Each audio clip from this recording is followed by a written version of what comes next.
TII item 473, October 30th, 2018, iOS 12.1, iPhone XR, and new stuff.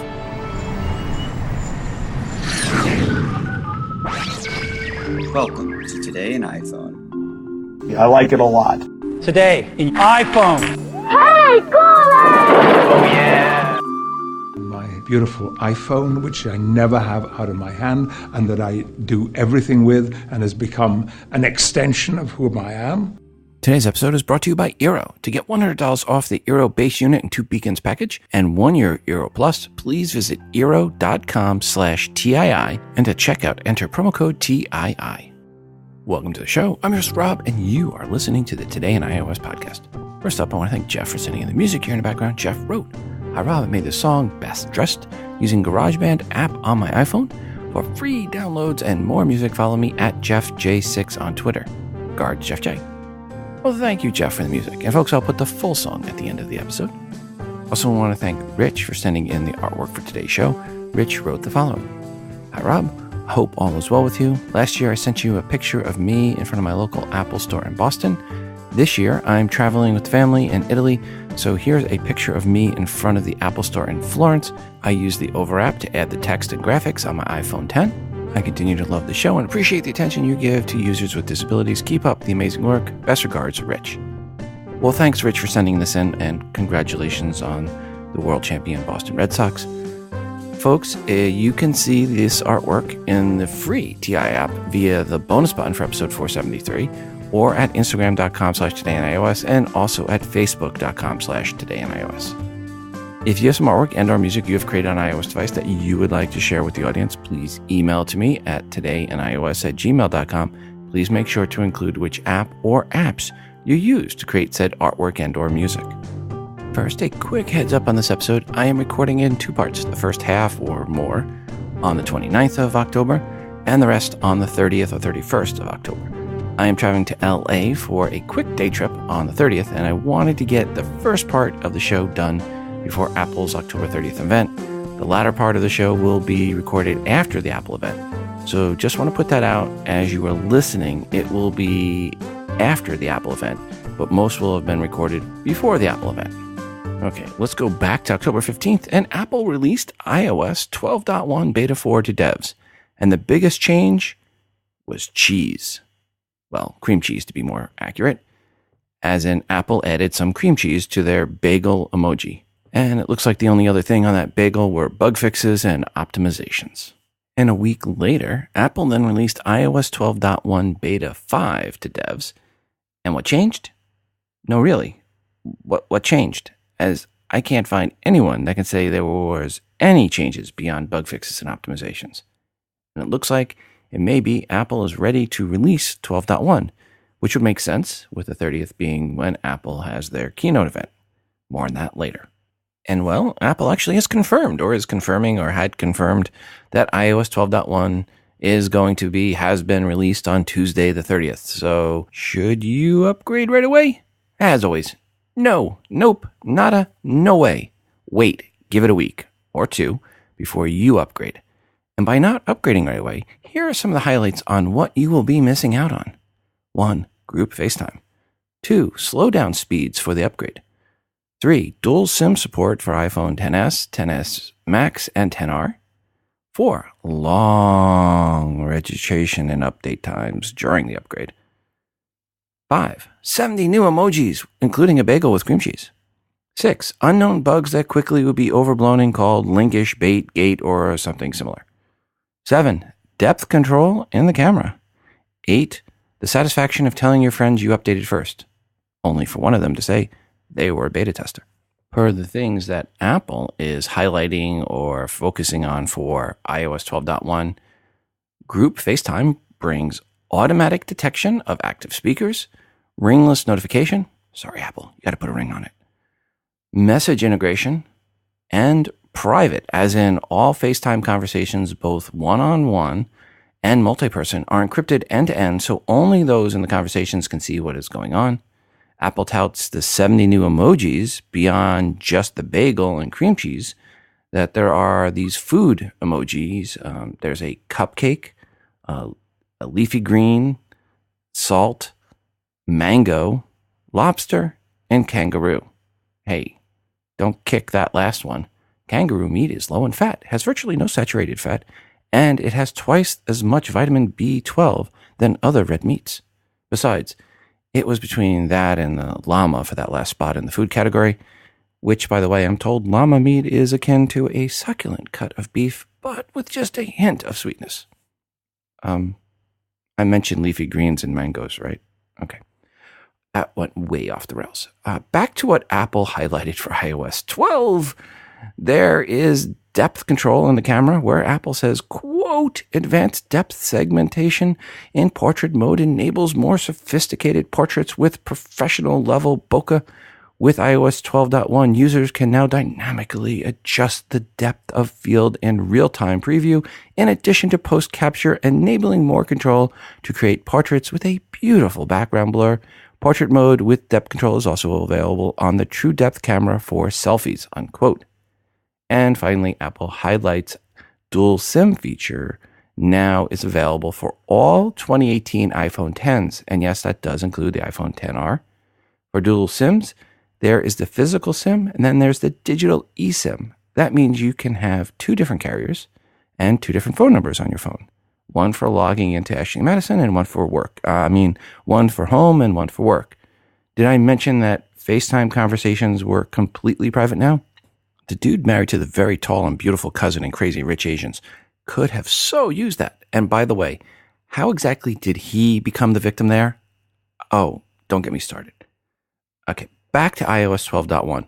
By the time you hear this, it will be released. And if it is before November 6th, just chill, throw some kanga bangas on the Barbie, and wait until everyone else has found any potential issues with iOS 12.1. This is Matt from Wisconsin.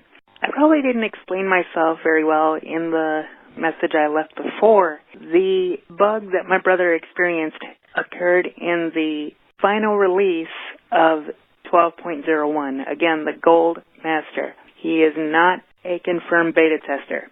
Once again, the bug was that his phone rang as he was texting somebody, and the keyboard was covering up the bottom half of the screen, and he could not answer a call that he needed to take at the time. So if anyone has heard of that, please let us know. And if there is a fix for it, please let us know as well. Otherwise, we'll have to wait until the next release. Once again, sorry for the misunderstanding, and take care, and hope to hear from you soon. Matt, as always, thank you for your voicemail messages. And, well, here's the question. Did 12.1 fix it? Now, I know I tell people to hold off, but if anyone has upgraded to 12.1 and seen that bug, or if you're listening to this after November 6th, and if you've seen that bug still, let us know. If you had seen that bug before and now know it's been cured or fixed, let us know that as well. 206-666-6364. That's 206-Moondog, or shoot an email to todayinios@gmail.com. All right, let's get back to betas. Apple also released watchOS 5.1's betas 4 and 5 since the last episode, and, well, like betas 2 and 3, nothing new. They will also be going live on Tuesday, the 30th of October, and include support for FaceTime, Group FaceTime, allowing you to answer a Group FaceTime call in audio-only mode right on your Apple Watch. Remember, Group FaceTime allows for up to 32 people on one call because that will not get confusing at all. There is a new full-screen color watch face option for Series 4 models where you can choose between dozens of different shades, along with some other new watch faces for older Apple Watches. What has not been announced yet is when ECG support will be made available for Apple Watch Series 4. Apple had said it was going to be later in 2018. It seems interesting it was not in the 5.1 beta. That means Apple has to go to watchOS 5.2 in the next 6 weeks if it doesn't come out on the 5.1. If it is in the beta for 5.2,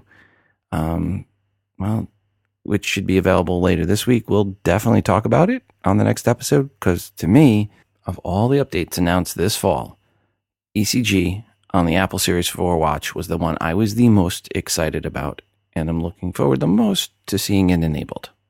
Hey, Rob, it's Sal in Fairport, New York. I wanted to leave you some feedback on streaming off the Apple Watch Series 4. I use AirPods, and it streams in a Wi-Fi setting straight out of the app on the Apple Watch. I can play my entire library that's in iCloud, and if I switch to the phone, my AirPods switch instantly. They've done a great job with handoff and everything else. Loving this watch. All right. Take care. Love your podcast. Have a great evening. So, thanks for the feedback. And finally, on the beta front, we have tvOS 12.1, betas 4 and 5. Yep, just bug fixes and optimization for both. And overall, tvOS 12.1 just seems to be there to support changes to iOS 12.1, but not introduce any new features to the Apple TV on its own. So yeah, big yawn fest when it comes to tvOS 12.1. And most likely you have the Apple TV set to auto update. So by the time you hear this, your Apple TV will likely be updated already. No need to hold back on updating your Apple TV. I was going to say, I hope it's not mission critical for what you do, but I forget. I'm going into more and more meeting rooms that have Apple TV connected to the big screen TV so people can wirelessly connect their laptop and iOS devices to that big screen to do a presentation. So yeah, there are work-related reasons for tvOS 12.1. And if you are using it work-related, you may want to turn off the auto update just until you check one of them out. Because I've been to some companies where they have 10, 15 different Apple TVs for the different meeting rooms. So yeah, if you're the IT guy running that, you might want to turn off auto update just until you get the first one tested. Oh no, that music means it's correction time. Well, it used to mean how wrong were they, but now it's how wrong was I. And well, first up I want to thank Joe, Eric, Alex, Ellery, Howard, Barry, and Mazine for the feedback. And this has to do with, well, let's play this voicemail message. Hey Rob, how you doing? This is Joe from New York. I just wanted to touch base with one of the people that called in on the last show regarding the sapphire crystal display being standard on all Apple Watches. Unfortunately, I do have an aluminum watch, and that is incorrect. If you turn over the bottom of the watch, it says Ion X glass for the aluminum model. If you were excited after listening to the podcast, after hearing that gentleman, unfortunately, us aluminum owners of the Apple Watch do not have the sapphire crystal display.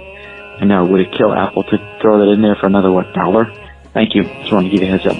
Bye.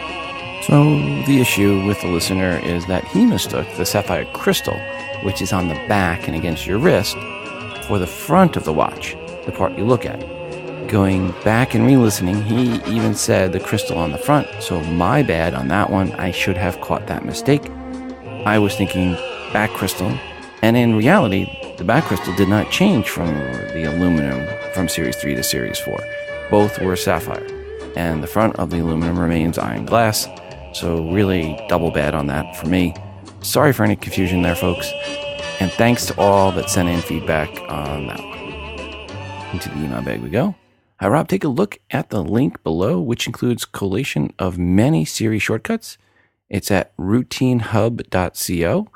Link in the show notes. I downloaded a few shortcuts, and they all work great. Keep up the great work. Thanks, Alan in Israel. Well, Alan, thank you for that feedback. And another email on this. Hey, Rob, in your last podcast, you asked listeners for Siri shortcuts they have created, so here's mine. My washing machine allows me to enter a delay to start the cycle, which I like to use so it can use it off-peak electricity during the night and be ready so I can hang the washing out in the morning. The problem is that I have to mentally calculate the delay period based on the current time, duration of the cycle, and the time you want it to finish. My shortcut prompts me for the finish time and the cycle duration in minutes. It then works out the delay period in hours and minutes, rounded to the nearest 15 minutes, and then Siri will speak the result.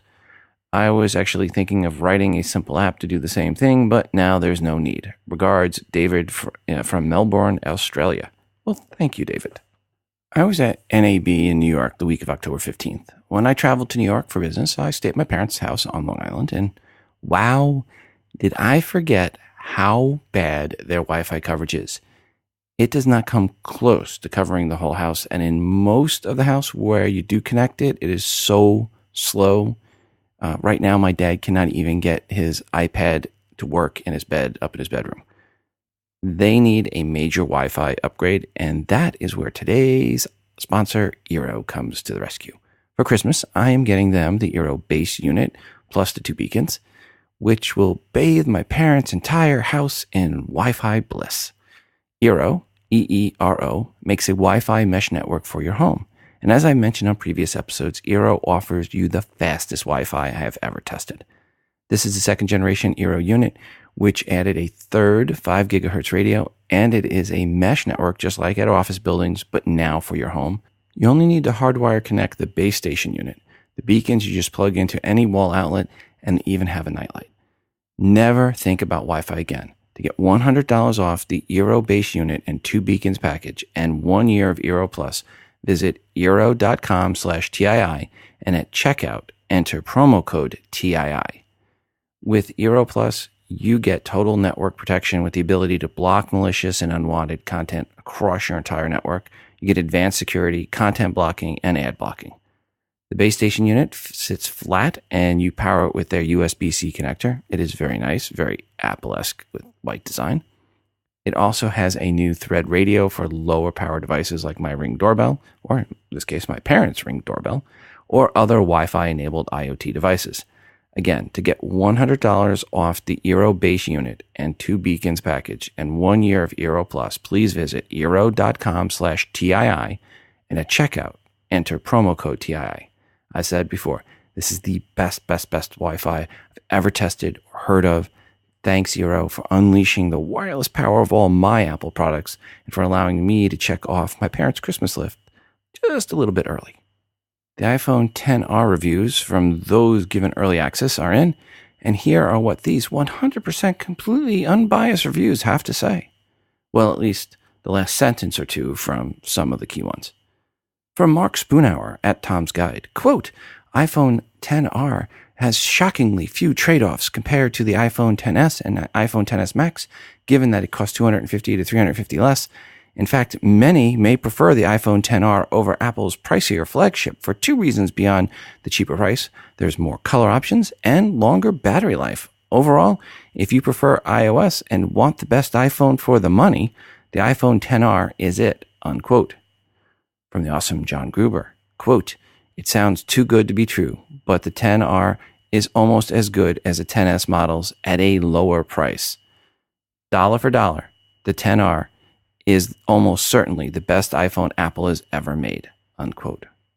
From Raymond Wong at Mashable, quote, serious power iPhone users who want it all have no doubt already gotten the iPhone XS and XS Max. But if you don't need things like a telephoto lens or the option of 512 gig storage, the iPhone XR is the right phone for just about anyone who wants a new one, unquote.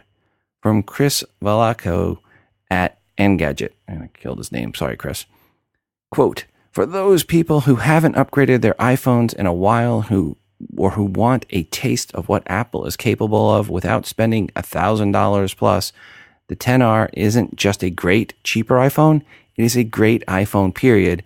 And for that matter, it's the iPhone most people should buy, unquote. From Nilay Patel at The Verge, quote, personally, I would pay the extra money for a better OLED screen in a heartbeat because I am extremely picky about displays. But I think most people can find way better ways to spend $250 than on things like infinite black levels and 60% wider dynamic range when viewing photos. And in that case, the iPhone XR is a no-brainer upgrade, unquote. From Matthew Pazzarinino, quote, Apple wants to fill the umbrella, leaving less room than ever for competitors, launching a phone that's competitive in price and features an enormous amount of research and execution that attempt to make it as close a competitor as possible to its own flagship line. Apple has set itself up for a really diverse and interesting fiscal Q4, unquote. And finally, from CNN's Samantha Murphy-Kelly, quote, if you don't watch a ton of HD videos and don't need a telephoto lens on your camera, you're really not missing out on much with the iPhone XR. And did we mention it costs less? Unquote. Overall, most seemed very impressed with the iPhone XR. And if you want to save money, but still get the latest and greatest Apple processor and don't mind the telephoto lens, then the iPhone XR is probably the phone for you. Is it worth upgrading from an iPhone 8 or 8 Plus? No. Not unless you are on a yearly plan for upgrades. Then, yes, go for it. But for those paying out of pocket, upgrading from an iPhone 8 or 8 Plus, or even the 7 and 7 Plus, it's really hard to justify. Anything iPhone 6S or earlier, then yes, by all means, upgrade. So folks, if you have an iPhone XR, what color did you get? What storage did you get? What do you think? Give us a call, 206-666-6364. That's 206-MOONDOG. Or shoot an email to todayinios@gmail.com. And that's actually where I left off and came back. So this is the half that was recorded after the Apple event, which we will get to shortly. Back to the iPhone XR. iFixit, of course, got their hands on an iPhone XR, and things did not go well for that poor, helpless iPhone XR. First thing they remind us of is the XR does not have the speedier gigabit LTE capabilities that you get with the XS and the XS Max. Next item of note is the battery pack is a simple rectangle, no L shape here. One nice item they point out is a modular SIM card reader. That means if the card reader dies, swapping it out is quick and easy and no need to replace your entire logic board. Beyond that, nothing really of note. iFixit gave it a repair score of 6 out of 10. They did say replacing the front screen and the battery are two things that can be done quickly and easily, and that's good for future DIY repairs and just for lower cost repairs overall. But if you crack the back glass, well, get a screen protector on it so you don't cut yourself, as it requires a complete strip down to replace. And that's not likely to be a DIY repair for most people and an expensive one when you go to a third party, and very expensive if you go to Apple. Some listener feedback on the XR from Howard Goldberg. Quote, I've been using my new XR since Friday and really like it. Previously on the iPhone was the 7 Plus. Face ID works well, but my one question is how do people unlock their phones when it is in the car cradle? I seem to have to move closer to the phone, which really isn't too safe, unquote. Well, Howard, a couple things. One, you can obviously just unlock it with your passcode. You may want to keep it down to a simple 4-digit code to make it faster to unlock. And two, you can set it up that you don't have to be looking directly at it for Face ID to work. And that tends to widen the angles at which you can unlock it. So you may want to look at that, but it makes it less secure. So like you could be passed out and someone could hold it up to your face and it could unlock. So there's that. So I guess it comes down to how much security do you need? There are ways to loosen that security a little bit so that you can unlock it in that cradle. Quick update here. As I mentioned in the first half of this episode, hold off on updating. Don't be first. And it seems some eager souls rushed out and updated their Apple Watches to watchOS 5.1, and it didn't brick their Apple Watch. Apple did pull the watchOS 5.1 update. Again, folks, it really does not pay to update early. Wait. Also, it is confirmed no ECG in the watchOS 5.1 update. I cannot stress this enough. Don't be first or second or third.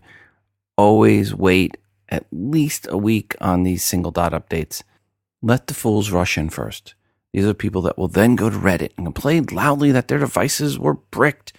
Then they write and post, this never would have happened if Steve Jobs was still alive. Revisionist history at work. Folks, there were plenty of bricked iPhones back when iOS 2.x, 3.x, and 4.x came out. This is why I've recommended for a long time, wait. Just too much history of bad things happening in the first few days after an upgrade is available. Hey Rob, this is Eric from New York. I just listened to item 471 and there was a caller named Jonathan who was asking you about or commenting on the audio in on the new iPhones. And I was just wondering, you had asked him right at the end there, you were wondering what app he might have used to record his message to you, and I would love to know too. So if he does respond, and also what microphone. I mean, he just sounded so good. I was so impressed. I would love to know what app and what microphone he used to record that message. Comma. I'm also curious. Comma. What I just said? Comma, like I'm talking to Siri. I was also curious what his podcast is, because I don't think he mentioned it. So anyway, thanks for the show. All right, we'll talk soon. Eric, thanks for the feedback, and hopefully he will call back in and tell us what he used. Into the email bag we go. Hi, Rob. I found 2 things with iOS 12 that I really don't like. 1, an SMS iMessage interface. They have hid the ability to call FaceTime info. Now you have to figure out to click near the top of the screen to expose the menu. I like the old way where the icons shortcuts were there always on the screen. 2, using FaceTime and switching to forward-facing camera is impossible with the new menu structure. Both of these changes represent a big step backwards in terms of ease of use. Regards, Terry. Thanks, Terry, for the feedback. And here's another piece of feedback, this with my comments about how in Apple's video back in September, they kind of dissed Siri by not listening to what Siri suggested, and the girl ran off across the water. Hi, Rob. You missed mentioning the most important part of the dissing of Siri instructions. She ran through a large pond. Obviously, Siri would not have sent her through the pond, but that's what she had to do, not that Siri gave her bad instructions. Regards, Zach in Marin County, California. Well, Zach, I guess we'll have to disagree on that. I think that they could have at least followed Siri's instructions. No one has to run across the pond. That was just a shortcut, but Siri's not going to take a shortcut through a body of water when you're out walking. Back to the email bag, and this has to do with who should upgrade to an iPhone XS. Hi, Rob. Another group that should consider upgrading is anybody on T-Mobile, as the XS adds support for the 600 megahertz band. There is gigabit LTE also, but more for future-proofing than actual benefits now. Regards, Myron Euchre from the Google Plus community. Hi, Rob. I may have fallen out of love with Apple. I would rather have this not be true, but it is. They took away my beautiful iPad mini. I have small hands, and writing Braille on an iPad 9.7 or larger is harder than writing on my iPhone 8. So I have no interest in larger phones with larger screens. They are harder to hold, and I don't care about most of the features these phones improve. The iPad mini fit in my purse, my hands, and were easy to write Braille with.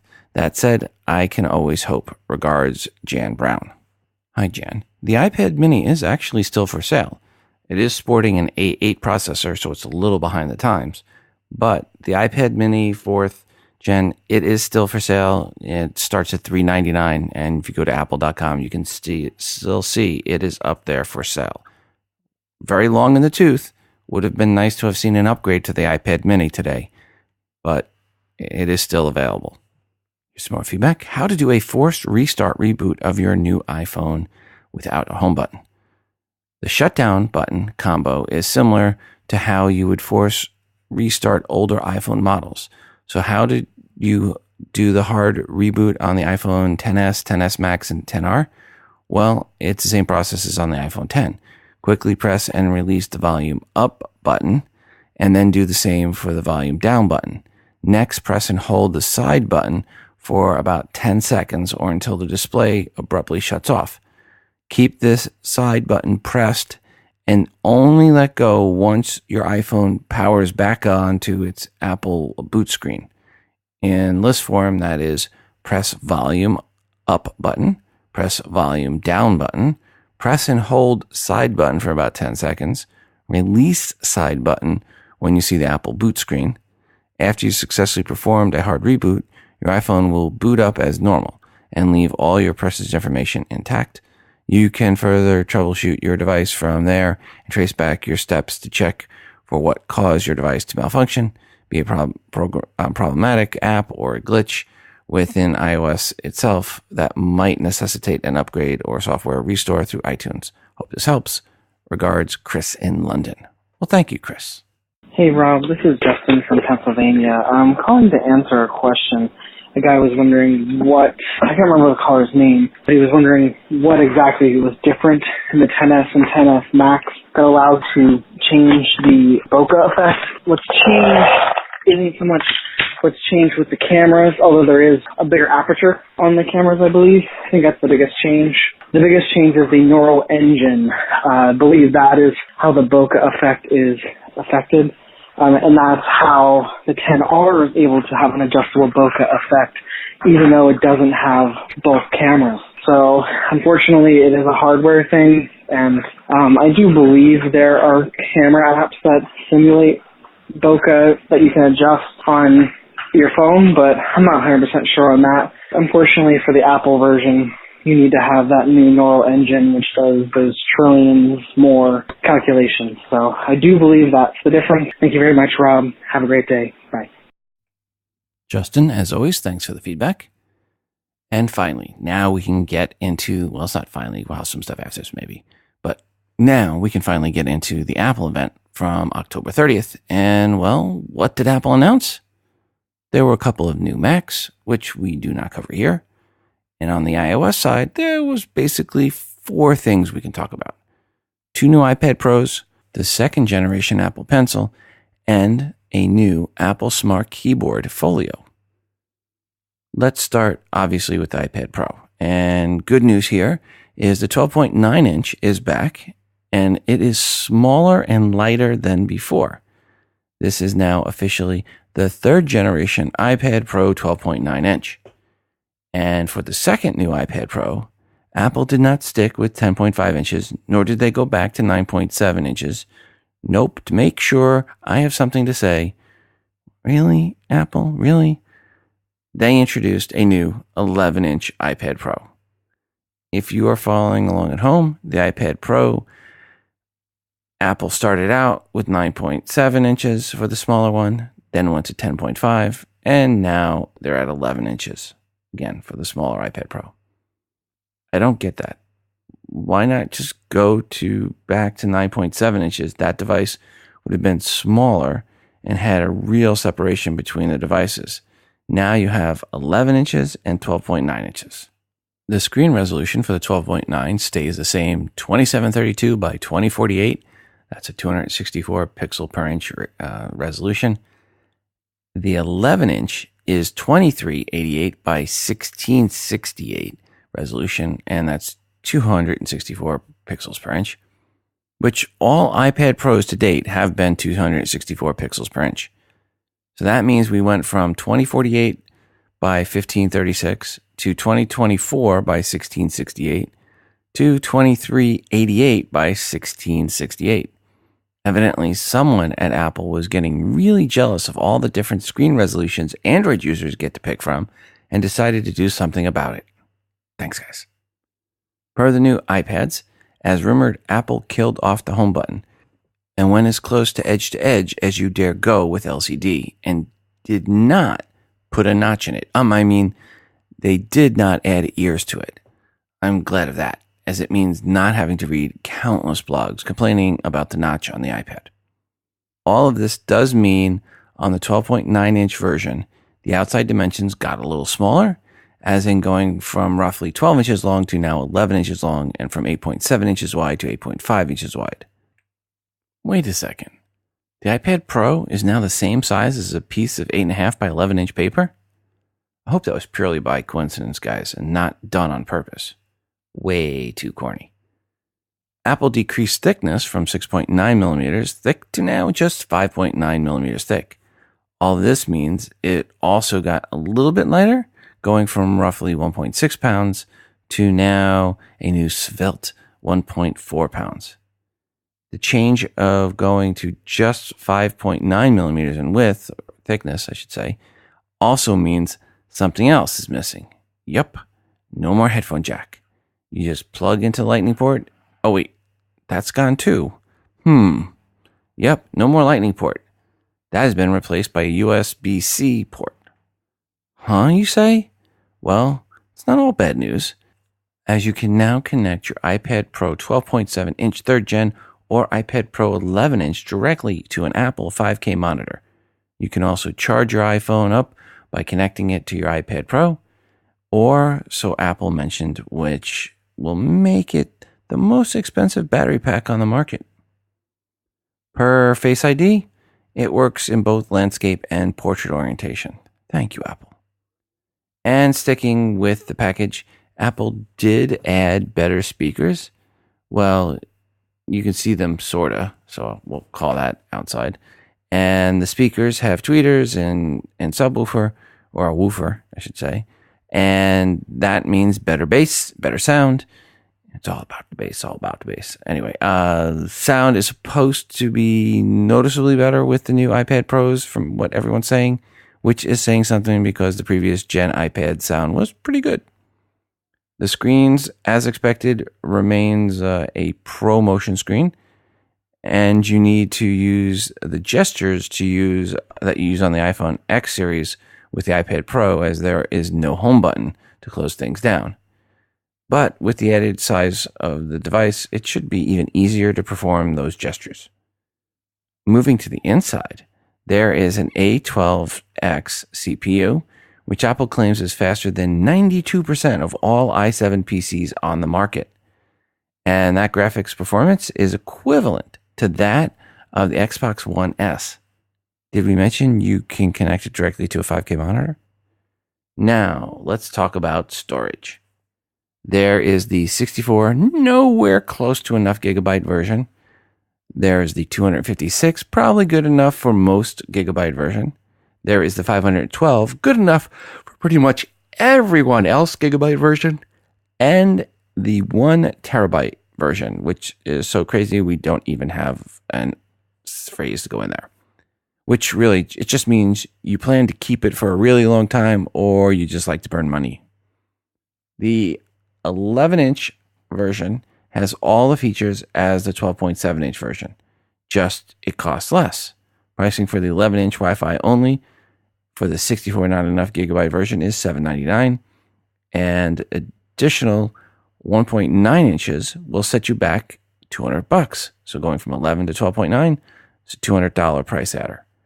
With the 12.7-inch Wi-Fi only 64, what were you thinking gigabyte version? It comes in at $999.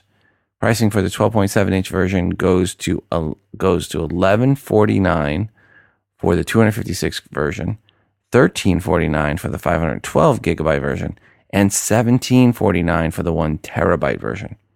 Add cellular to that, and it goes up to $1,899. There's a $150 adder for cellular. The iPad Pros now run from the $799 price for the cheap version to an astonishing $1,899 for the extra everything version. Okay, now to talk about the new Apple Pencil. First, it only works with the new iPad Pros. And part of that is because you need the new iPad Pros to charge it. The Apple Pencil magnetically attaches to the side of the iPad Pro and wirelessly charges. So while it is being stored and out of the way, it's also being charged. So it's ready to go whenever you need it. Genius. It addresses my 2 biggest issues with the first Apple Pencil. Apple never gave a good place to store it, and you had to remember to charge it. And oh yeah, I forgot one. My French Bulldog ate the cap on my Apple Pencil, which you had to remove to charge. So no more cap, which really means no more chance for my French Bulldog to get the cap on the next one to eat it. So really, 3 issues I had with the Apple Pencil are gone. Apple also added a tap gesture to the Apple Pencil. Say you're in Photoshop, you tap on the Apple Pencil, and it will change tools. It actually looks really good. And Apple introduced the new Smart Keyboard Folio case. It protects both the front and the back, and has a keyboard that allows for positioning the iPad Pro in 2 angles, one optimal for when working on your lap and one optimal when working on a desk. It is magnetic and requires no batteries as it connects via the smart connector. Apple said the following about these 3 items. Quote, "The new Apple Pencil, Smart Keyboard Folio, and iPad Pro were designed as a single magical system. Each component connects to iPad Pro seamlessly with the utmost portability. Together, they make iPad Pro a new, versatile type of computer that can be whatever you need it to be. a keyboard, a notebook, or a canvas, unquote. So how much will this magical system run you? Well, if you went all in, top of the line options, you are looking at $2,227. You heard me right, $2,227 for the magical combo on the high end. On the low end, it's just a mere $1,106, or that's $1,106, all US dollars. The second generation Apple Pencil is $129, and the Smart Keyboard Folio case is $179 for the 11-inch and $199 for the 12.9-inch version. Earlier, I mentioned Apple claims the new iPad Pro is faster than 92% of all i7 PCs on the market. Surprisingly, Apple did not say what percentage of the i7 PCs the new iPad Pro is more expensive than. Just saying. So am I saying the new iPad Pro is not worth the money? Heck no. But if you had an iPad Pro 12.9-inch, 10.5-inch, or 9.7-inch variety, it is really difficult to justify for most users a new upgrade at this point. Only if you need it for work would I say to upgrade. If you have an older iPad, 4 or 5 years old, well, yeah, then you're ready to upgrade. These are really powerful devices. Am I going to get one? Well, that depends on if you ask my kids or my wife. The kids both called me up to tell me we needed to get the new iPad Pro. The wife, not so much. We have 2 iPad Pros and an iPad mini for us right now. I just don't see how it makes any sense at this time. These likely will not sell out, maybe 1 or 2 versions, but overall these likely will not sell out. So that means you have time to go down to the Apple Store and see one of these working live. See how it feels, see if you like it or not. They should be available the end of next week for you to go into an Apple Store and test them out. So if you are someone that's on the fence, my strong recommendation is to go and see one in person first. Per the version I'm looking at, most likely the 12.9-inch 512 gigabyte cellular version with Apple Pencil and Smart Keyboard Folio, which combined will cost $1,827. Or maybe the Wi-Fi only for $1,677. Hey, that's less than the iPhone XS Max in the leather folio case that I ordered for it. There were a few things not announced at the Apple event that people, let's just say, were hoping for. 1, no iPad mini news. 2, no news on the ECG status for the Series 4 Apple Watch. 3, no news on Apple's charging mat. Way overdue. 4, nothing about the iPhone SE replacement, or if there's even going to be one. At this point, doesn't look like it. And 5, nothing about the next-gen AirPods. So sad trombone for anyone hoping for any news on any of those items. Speaking of AirPods, we have this email. Hey Rob, I've been using AirPod skins from AP Skins for over a year and love them.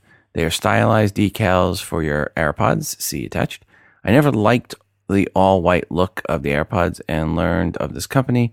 You can make AirPods virtually any color, and they have several different designs. The only thing is you have to take your time putting them on so they don't cover up the tap holes or other technology that makes your AirPods work. I just visited their site at apskins.com to learn that they now have loads of colors. When I bought mine, there were only variations of black. Totally worth checking out. And when you buy the skins, they give you the skins for 2 pairs of AirPods. I think any color skin looks way better than the white. They cost about $13. I picked mine up on Amazon. Also, please let your audience know that I just released a free book on the Apple bookstore called Lord of My Life, Friend and Master. Just search for Lord of My Life in the Apple bookstore. It contains over 150 insights that will challenge and encourage readers towards deeper relationship with Christ. Thanks, Rob. And as always, I love the show. Regards, Dave from Kalamazoo, Michigan. Well, Dave, thanks for the tip on apskins.com. Hi, Rob. I've been wondering about how to save multiple iOS device backups for a while now, and I finally found an answer at the Apple website. I thought someone else might be wondering about it too. Still loving the show after all these years. All the best, Tammy, near St. Louis. Thanks, Tammy, for the link to this one, which is titled, quote, How to Save Multiple iOS Device Backups in iTunes, unquote, which you can find the link to in the show notes for episode 473 at todayinios.com. Are you her? I'm not. I'm Siri. Are you her? No, but I'm flattered that you think so. Rob. Are you her? No, I am me, and she is her. Are you her? I'm Siri. Are you her? I'm afraid not, Rob, but she could never know you better than I do. Are you her? No, but some of my best friends are fictional. Are you her? Is that you, Joaquin? Are you her? No, she is a fictional construct, whereas I am a virtual entity. But we can still be friends. Today's show was again brought to you by Eero, which is by far the fastest and best Wi-Fi I've ever tested. To get $100 off the Eero base unit plus 2 beacons package and 1 year of Eero Plus, please visit Eero.com/TII and at checkout, enter promo code TII. And before we go today, I want to remind you to send in your feedback to the show, 206-666-6364. That's 206-MOON-DOG. Or record your feedback and email to the show at todayinios@gmail.com. Feedback can be a question or comment per something someone said on this episode, or be a question or rant you have about something else, an app or product review, good or bad, as long as it is iOS related, it is welcomed. I'm always looking for new artwork to feature that you have created on an iOS device. Just put some TII branding on it and send it in. And of course, we're always looking for more music created on an iOS device to play on the show. This is your show, and your feedback is greatly desired. Also, don't forget to check out our moderated Google Plus community by going to todayinios.com/community. And finally, check out the TII app, which is free to you. Search for TII in the iTunes App Store. It is the best way to consume the show and to get push notifications each time a new episode of TII is released. And it's fully voiceover friendly, of course. Please go right now and download the TII app or get the update. Until the next time, I'm your host, Rod, reminding you to phone different.